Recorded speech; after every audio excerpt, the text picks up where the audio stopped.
Hello guys, ito yung tinatawag naming bantam guys. Maliit siya na manok. Oh, ayan oh. Super cute niya talaga guys. May anak sana siya, 'di ba, nung pinakita ko, kaso na ano yan, nawala. Namatay yung anak niya guys. Kaya ngayon ayan, nag-iisa na naman siya. Nawala din yung asawa niya, siya na lang nag-iisa. O kaya lumalapit siya minsan sa ano guys, sa mga malalaki kong manok. Oo.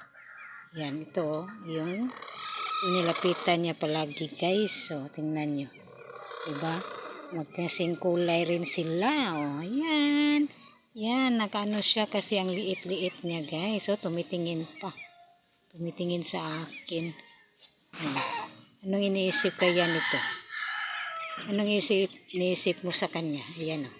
Tumitingin pa siya. O, ayan o. Yung chicks yun. O, diba? Ayan, tinitingin.